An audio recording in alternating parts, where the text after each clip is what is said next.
Today, we're going to talk about a number of things. I meant to do this last week, but I got sick and it was Thanksgiving. So, let's just start at the beginning. Um, is Vladimir Putin going to use nuclear weapons? No. He's not going to use nuclear weapons. Why is that? Because the minute he uses nuclear weapons, his regime comes to an end. It's that simple. He does not have if you break it down between tactical and strategic nukes, strategic use of strategic nukes will definitely ensure the end of his regime. And the tactical nukes, as General Hodges said, he does not have the resources to function in a contaminated environment. But in any event, if he uses tactical nukes, it's the end of his regime too, because there will then be a proportionate response, which he will not like. So, what's really going on here? We know that it was last week or the week before the policy was changed regarding allowing Ukraine to use ATACMS to fire into Russia, long range targets or medium range targets. Storm Shadow was also employed to target various Russian command centers, important sites, and these weapons have been used. And so Russia responded, fired what was originally termed an intercontinental ballistic missile. The exact type of missiles apparently has come to be disputed by a number of different people. Some think it was a RB-26 and a Reshnik. Other people don't think it was. But in any event, there was a lot of hype around it. Okay, and the hype was meant to terrorize you, to terrorize all of us. And there were surrender monkeys out here in the West that were very quick in saying, "Oh, that's it. We've poked the bear. It's all over. Stop. We're going towards World War III. Blah blah blah blah blah." Now, all of this is in the context, really, of a bad response to Putin's illegal and immoral invasion of Ukraine. I mean, it's really the response to it was, I think, defective in many ways. Left a lot to be desired. There should have been more of an international peacekeeping force. There should have been more actions at the United Nations. I think that there should have been more European involvement in repelling the Russians. But instead, what we've got now is we have a situation of trying to keep escalation management under control. Well, that by its very term gives a high hand to Putin, even though his military is undergoing horrific losses and his economy, as we speak, appears to be in trouble with the ruble crashing. Last I looked, it was 115 to a dollar, so it has lost a considerable amount of value since February 2022 when the invasion began. But what I want to talk about is this whole strategy of Putin. I mean, what does he have? He doesn't have a very strong army. A third to 40% to 45% of his Black Sea fleet has been sunk by the Ukrainians. So what has he got? He's got lies. He's got gaslighting. He's got terror. He's got grievances, and he's got shills to deliver all of this. It's psyops. Putin's whole game is psyops, and it's diplomatic, and it's, once again, as I've said before, it's to get us to get out of the international, the world scene, to surrender to him. And if we surrender Ukraine to him by giving Ukraine neutrality, by making it neutral, then China's going to look at this, and China's watching all of this, and they're copying some of the Russian techniques when it comes to psyops. And China is going to act in accordance with how Putin is treated. And with Trump coming in very soon, in about a month and a half, it's going to be a very important time to see how Russia is treated and how China will respond. Because if Putin is given what he wants, and there's a good indication he'll get that based on the things that some of Trump's people have said and Trump himself have said, then we're all in a lot of trouble. Okay? It's a very dangerous world at that point. There'll be more aggression, and there will be more efforts to push the United States out of the international order and to cause it to fall in on itself. So what is what does Putin have? He's got terror. He fires the missile. Um, he's got lies. He's got gaslighting, grievances, and shills. Okay, so what does he do with gaslighting? There's various different themes that come out. And NATO is evil. NATO is the aggressor. This whole idea that NATO was not supposed to move east. It's been totally debunked. It's a total lie. Gorbachev totally rejected it. When Putin was interviewed by Tucker Carlson last February of 2024, I believe it was, when he was interviewed, he, you know, his concern was making Ukraine part of Russia based on historical circumstances. Well, that all went to the wayside, okay, with the Belgrade Memorandum of 1994 and with the independence of Ukraine in 1991 and with the existence of Ukraine as a separate, independent, and sovereign country. Okay, that's all gone. Another crazy message that comes out there, another gaslighting message is Biden wants World War III. Don't get the Russians angry. They're gonna make, it's gonna be World War III. You're a warmonger. I've said this before. You're a warmonger if you defend Ukraine. As somebody else said, you're a warmonger if you say the United States has enemies. Defending the international order, the good international order, makes you a warmonger. Defending the rule of law makes you a warmonger. Never mention the fact that Russia started the war. Don't mention the Russian atrocities, that are going on. Putin is a putative war criminal. He's an alleged war criminal. Then we hear things like, the rules-based order is a lie. We hear that. The rules-based order is a lie. This is what we hear. And then we hear about endless wars. America wants endless wars. Well, once you buy into that, once you buy into that rhetoric, well, you've lost. Okay, you can't defend yourself. Okay, the initiative goes to the bad guys.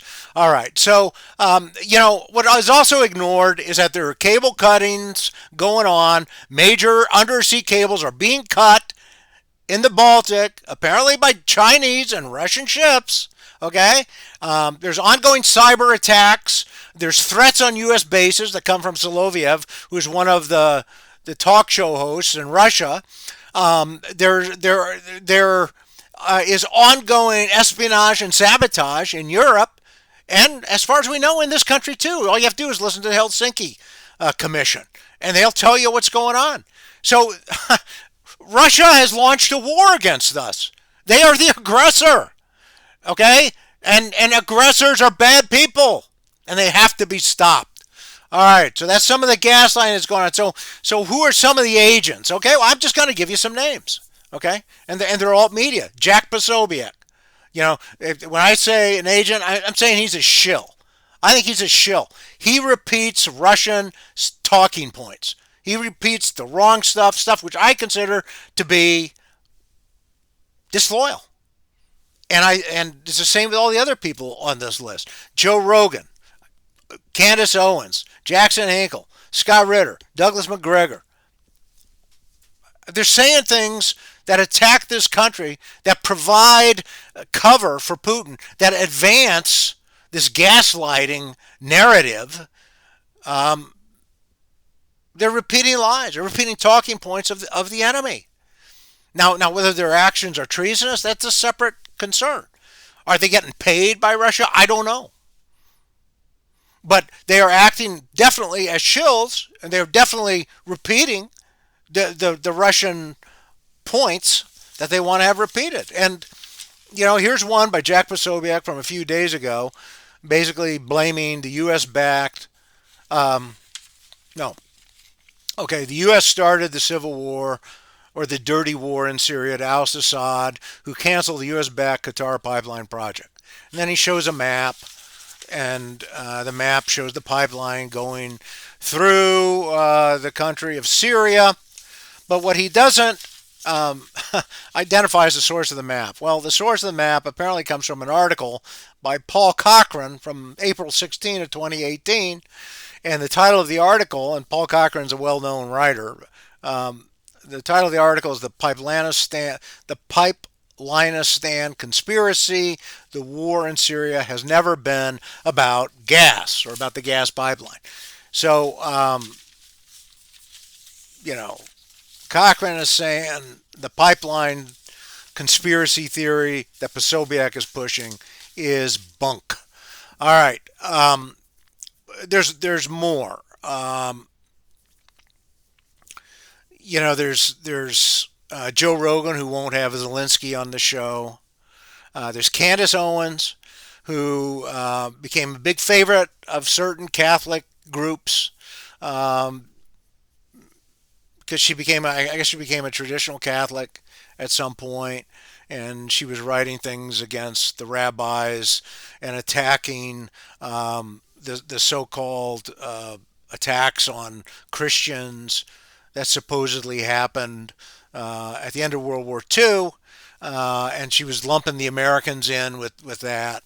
So she was providing a lot of conversation against the United States, against America.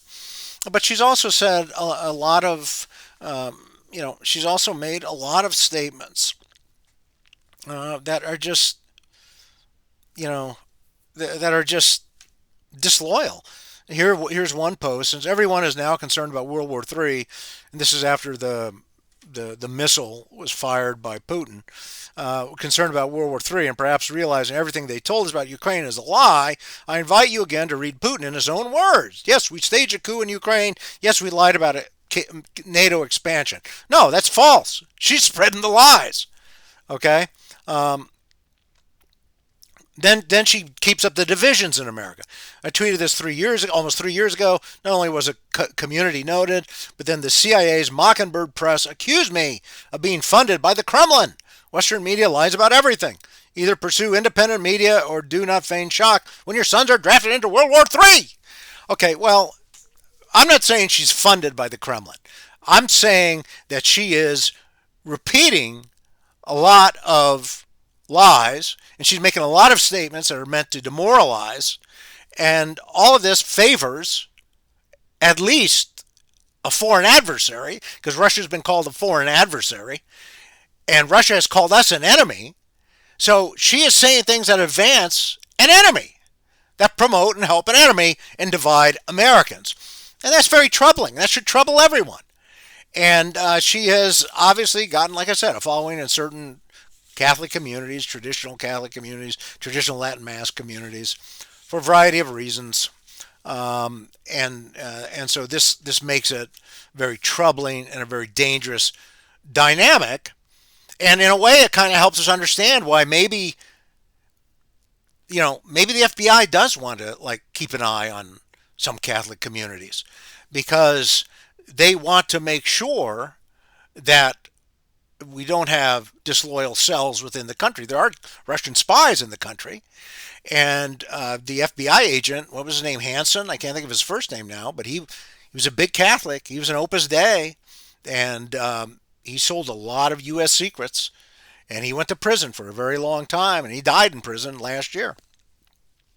Was it Robert Hansen? I think it was Robert Hansen. But he was a big Opus Dei guy, went to Mass every day, but he was disloyal to this country. And there were a lot of different reasons for it, but, a lot of people have grievances, imagined or real. And there's an argument that says that a lot of people in these traditional communities have a lot of grievances, imagined or real, against the United States for one reason or another, or against people in the United States. And so when you have grievances, that can be stoked. So I'm just saying that is what a lot of talk is, and that is what some of the evidence points to. Okay. Okay, so who is one of the biggest shills and liars out there? It's Jeffrey Sachs. And if you talk to so many people, they'll swear by Jeffrey Sachs. And every time you talk about the international situation, Jeffrey Sachs gets thrown in your name. It gets thrown in your face, okay? Recently, I saw a little clip, Hazard Boys clip of him talking, just a few comments, and I want to go to a letter that came out actually in March of 2023 by over 300 academics criticizing Sachs and pointing out 5 or 6 key areas where he's wrong. And I agree with these 5 or 6 key areas. So, so what does Sachs say in this video clip? He says NATO is expansion. They promised not to expand it. Well, that's a lie. As I've explained on my website, there was no such promise. Well, I don't mention that on the website. Well, actually, I think I do mention that there was no such promise. But that's not how NATO works. Everybody's got to agree to somebody coming in. Right now, Cyprus wants to come in. Okay, Cyprus wants to come in. Are we going to keep them out? Georgia wants to come to the EU and perhaps even into NATO, the country of Georgia. But as you know, there was an election there. 80% of the people want to go to the West, but the billionaire plutocrat likes Putin, and so he rigged the election. So now there are demonstrations in Georgia. So this is what we're getting through the media, and this is what we're hearing is going on. So the Russian invasion, then Sachs goes on and says the Russian invasion is a special military operation. It's not an attack on Ukraine the way we're told. The idea of a special military operation is, again, it's one of these gaslighting terms that the Russians developed, okay? And it's being used and it's being repeated by their shills, by their sympathizers. And by the way, I mean, remember all the threats of nuclear revenge, nuclear response that Russia promised if we escalate? Well, we're still here. We're not incinerated yet, right? We're not incinerated yet. David Sachs and Jeffrey Sachs keep saying, "Oh, this is going to be World War III." Somebody on X or Twitter had a list of all the times David Sachs made comments about how we're escalating. This is going to lead to nuclear war or World War III. When we provided airplanes to the Ukrainians, when we provided tanks, so on and so forth. It's really something. You ought to find it and look at it. Because these guys are just crying wolf, and Putin doesn't do anything. By the way, it is a violation of international law to threaten the use of nuclear weapons, which arguably Putin has done multiple times. So again, a violation of a treaty, just like he violated the treaty going into Ukraine, the UN Charter, and a number of other treaties. And this is a whole totally separate discussion, which I don't think I can get into today, of the aspects of the international order that he's violated. I have actually spoken about it and written about it previously, and you can find some of this already on the website. Okay, so then he says, then Sachs goes on saying this little clip, he says, NATO is evil. NATO is evil. Okay, and then he talks about Serbia. Well, and how there was a bombing campaign directed at Serbia. Well, there was actually genocide and ethnic cleansing going on, okay, by the Serbians, okay. So Sachs got that wrong too. And then he says, uses the term, why does the West want Ukraine? Because they want a decapitation strike. Oh, inflammatory language suggesting NATO and the West is the bad guys.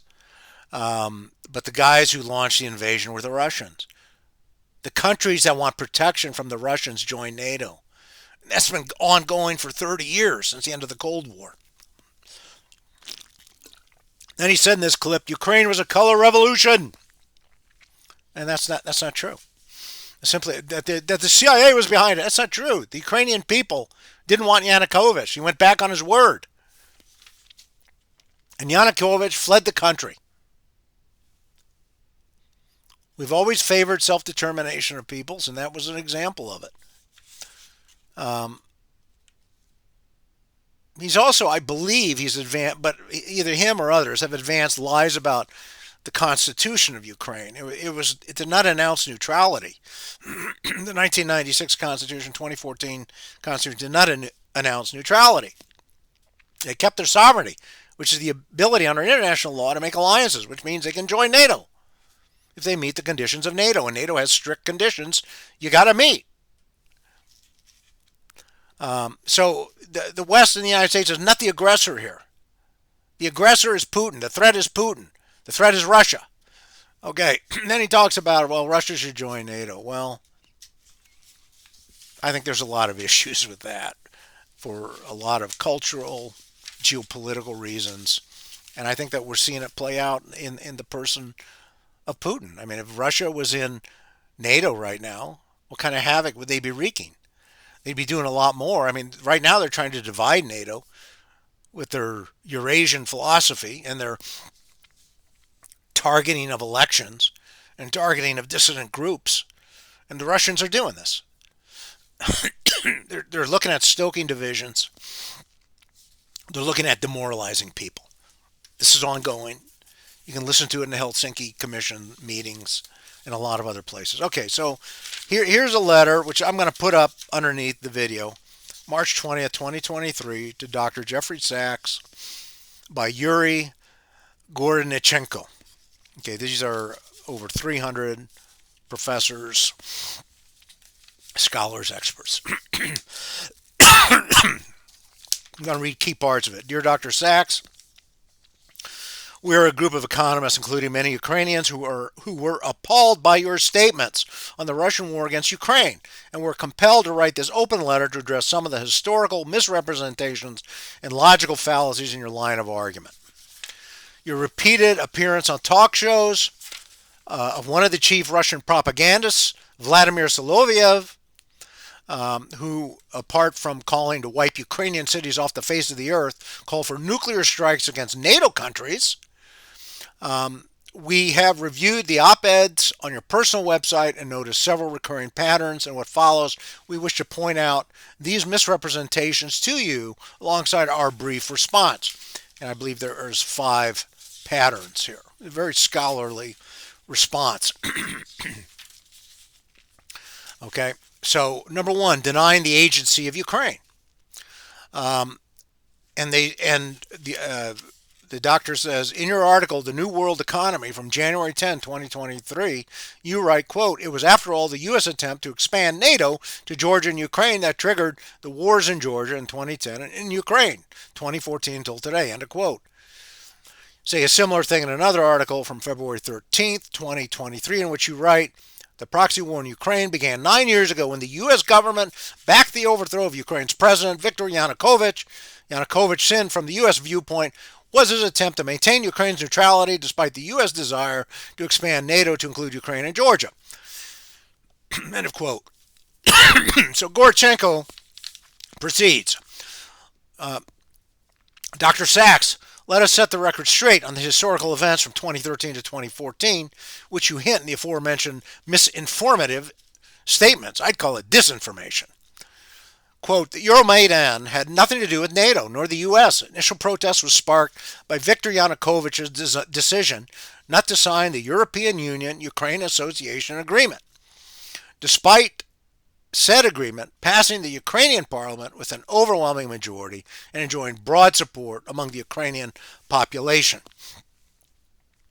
Yanukovych's regime's choice to respond by brutally beating peaceful protesters on the night of November 30, 2013, only further alienated the population and intensified the protests.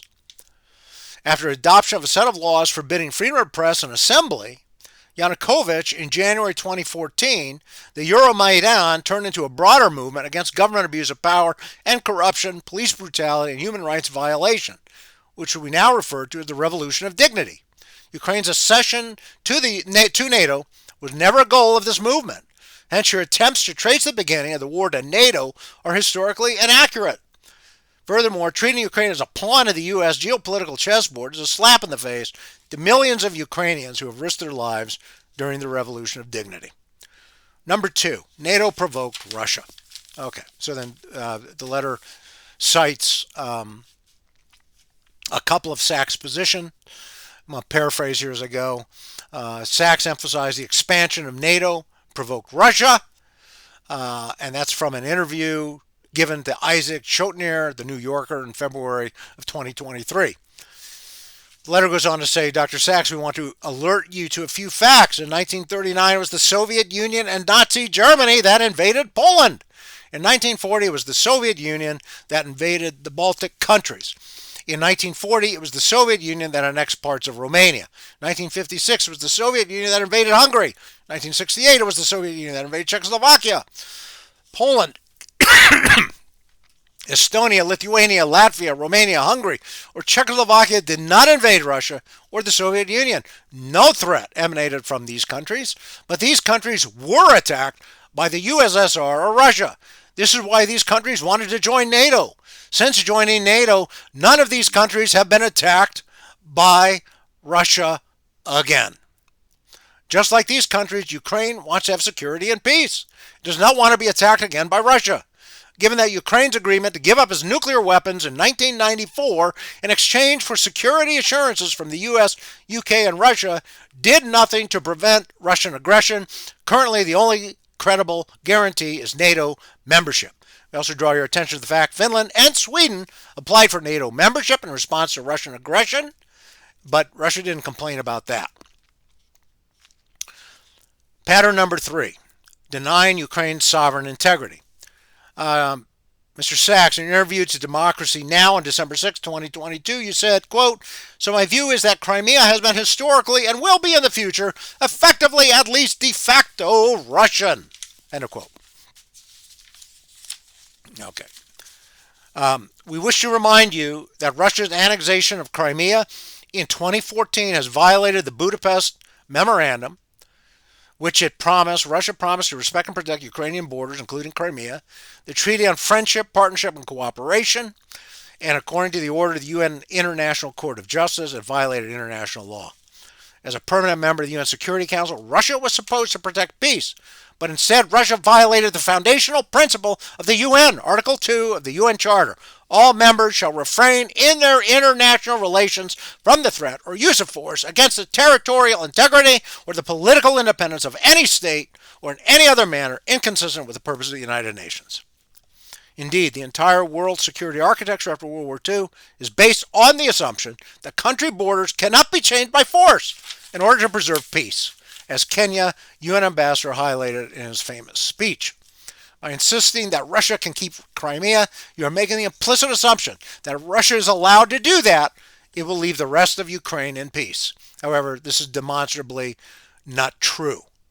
Also, you say that Russia will certainly never accept NATO and Ukraine.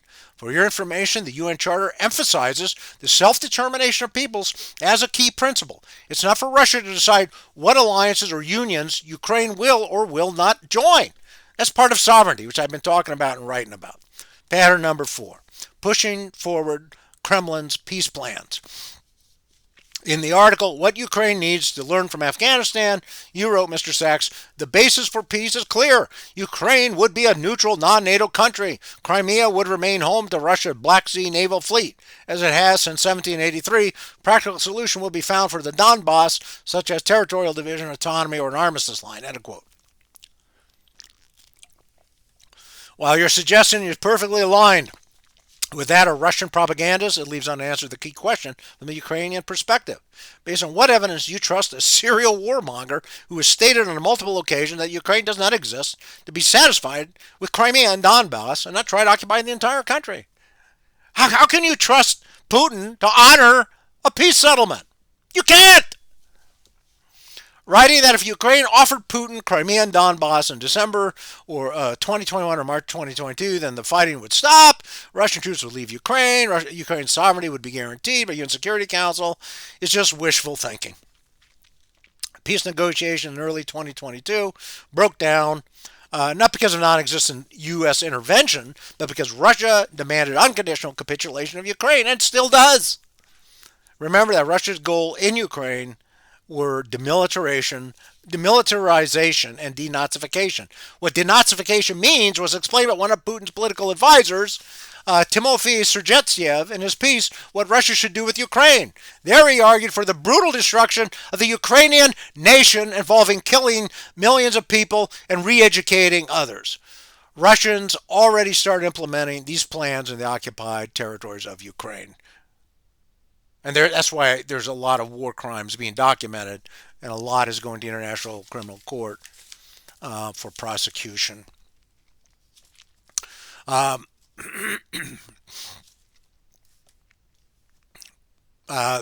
Sergetyev goes on to say a country that is being denazified cannot possess sovereignty.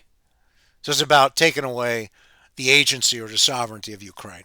Denazification will inevitably include de-Ukrainization, rejection of large-scale artificial inflation of the ethnic component in the self-identification of the population, the historical Malorussia, Novorussia territories. That's something that the Russian is saying.